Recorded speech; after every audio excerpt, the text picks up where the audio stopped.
ذوالفقار علی بھٹو کے ہاتھوں تشکیل پانے والی پاکستان پیپلز پارٹی کے بارے میں اب یہ سوال کیا جاتا ہے کہ کیا طاقت کا سرچشمہ عوام ہے کا نعرہ لگانے والی جماعت اب غریبوں، مزدوروں اور کسانوں کی نظریاتی پارٹی رہی ہے، یا اب یہ جماعت سرمایہ داروں اور جاگیرداروں کے ہتھے چڑھ چکی ہے اور اس کا نظریہ دفن ہو چکا ہے۔ 30 نومبر کو پاکستان پیپلز پارٹی کے یوم تاسیس پر معروف غیر ملکی ویب سائٹ DW کی ایک خصوصی رپورٹ کہتی ہے کہ ناقدین کے خیال میں اب پیپلز پارٹی نہ تو غریبوں، مزدوروں اور کسانوں کی پارٹی رہی ہے اور نہ ہی اب اس کا نظریاتی جھکاؤ اشتراکی خیالات کی طرف ہے۔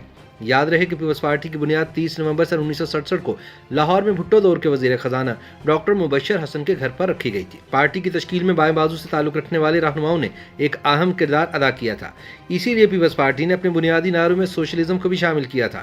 سن 1970 کے الیکشن میں پیپلز پارٹی نے اچھی خاصی تعداد میں انتخابات میں ایسے سیاسی کارکنوں کو کھڑا کیا جن کا تعلق نسبتاً متوسط طبقے یا نچلے طبقے سے تھا، اسی لیے کئی ناقدین کے خیال میں اس وقت پارٹی کا رنگ ایک عوامی تھا۔ تاہم وقت گزرنے کے ساتھ ساتھ یہ صورتحال تبدیل ہو گئی ہے۔ DW کی رپورٹ کے مطابق کئی ناقدین کا خیال ہے کہ پیپلز پارٹی پر سرمایہ داروں اور جاگیرداروں کا اثر مسلسل بڑھا ہے۔ پارٹی میں جاگیردار ہمیشہ سے رہے ہیں، بھٹو صاحب خود بھی جاگیردار تھے اور پارٹی میں اور بھی جاگیردار تھے، لیکن تب پیپلز پارٹی میں مزدوروں، کسانوں اور عام کارکنان کی سنی جاتی تھی۔ پارٹی ایسا کوئی فیصلہ نہیں کر سکتی تھی جو عوامی منشا اور خواہشات کے خلاف ہو، یہاں تک کہ ذوالفقار علی بھٹو بھی ایسا نہیں سوچ سکتے تھے، لیکن اب صورتحال مختلف ہے اور پیپلز پارٹی کا وہ عوامی رنگ نہیں رہا۔ کچھ ناقدین کا خیال ہے کہ ذوالفقار علی بھٹو کی شخصیت پرستی میں لوگ یہ بھول جاتے ہیں کہ ان کا دور بھی کسی حد تک غیر جمہوری تھا۔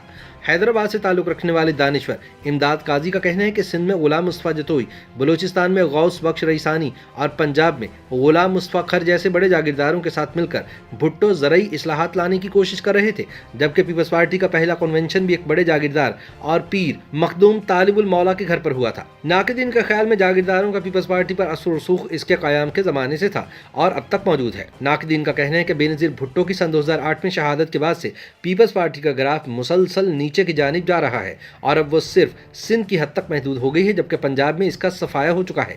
یہ تاثر بھی تقویت پکڑا ہے کہ ماضی میں اسٹیبلشمنٹ مخالف سیاست کرنے والی پیپلز پارٹی اب اپنے اصولوں پر یو ٹرن لے کر پرو اسٹیبلشمنٹ سیاست کر رہی ہے، جس سے نہ صرف پیپلز پارٹی کو نقصان ہو رہا ہے بلکہ بلاول بھٹو کا سیاسی مستقبل بھی خطرات سے دوچار ہو چکا ہے۔ امداد قاضی کہتے ہیں کہ شاید ذوالفقار علی بھٹو کچھ جاگیرداروں کو اپنے ساتھ ملا پائے تھے، لیکن آصف زرداری نے سندھ کے تمام بڑے جاگیرداروں کو اپنے ساتھ ملا لیا ہے، لہٰذا پیپلز پارٹی کا عوامی رنگ اب تحلیل ہو چکا ہے اور یہ خاص کی جماعت بن چکی ہے۔ اس حوالے سے معروف تجزیہ کار سہیل وڑائچ کا کہنا ہے کہ جب بھی سیاسی جماعتوں میں قیادت کی تبدیلی ہوتی ہے تو ان کی پالیسیز بھی بدلتی ہیں۔ انہوں نے بتایا کہ بھٹو صاحب دور اندیش سیاستدان تھے اور بے نظیر بھٹو بھی تقریباً انہی کے نقش قدم پر چلیں، لیکن زرداری صاحب حقیقت پسند سیاستدان ہیں اور وہ اپنی پارٹی کو زیادہ آزمائش میں ڈالنا نہیں چاہتے، وہ سندھ میں بھی برسر اقتدار رہنا چاہتے ہیں۔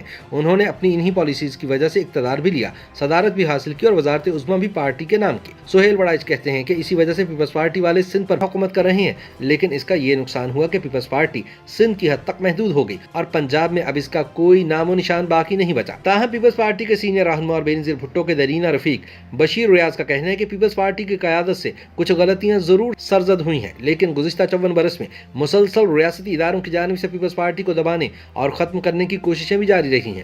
اس کے علاوہ پارٹی قیادت کو بدنام کرنے کی منظم کوششیں بھی کی گئیں اور کرپشن کے جھوٹے الزامات بھی لگائے گئے، لیکن ایک بھی کیس ثابت نہیں ہو پایا۔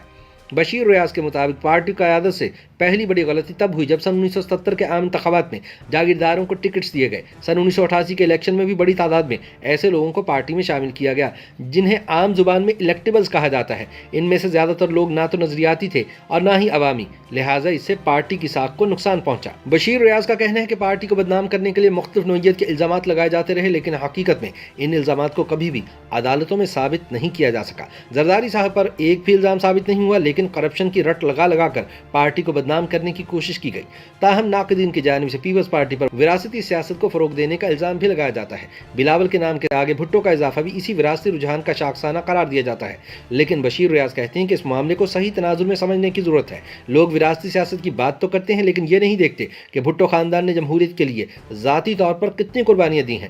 دنیا کے کسی بھی ملک میں کسی جماعت کے بانی خاندان نے اتنی قربانیاں نہیں دی۔ ان کا کہنا تھا کہ ناقدین کو یہ بھی دیکھنا چاہیے کہ پیپلز پارٹی کے خلاف اسٹیبلشمنٹ کی جانب سے کتنی سازشیں ہوئیں۔ بشیر ریاض کے مطابق سن 1988 میں پنجاب میں ہم نے اکثریت حاصل کر لی تھی، اس کے باوجود ہمیں حکومت نہیں دی گئی۔ بعد میں جنرل مشرف کے دور میں ہماری پارٹی سے پیٹریوٹ گروپ بنایا گیا، لیڈرشپ کو جلا وطن کیا گیا اور پارٹی کو ختم کرنے کی ہر ممکن کوشش کی گئی۔ اس کے بعد محترمہ بے نظیر بھٹو کو راولپنڈی میں شہید کر دیا گیا، لیکن اس سب کے باوجود پیپلز پارٹی آج بھی زندہ ہے۔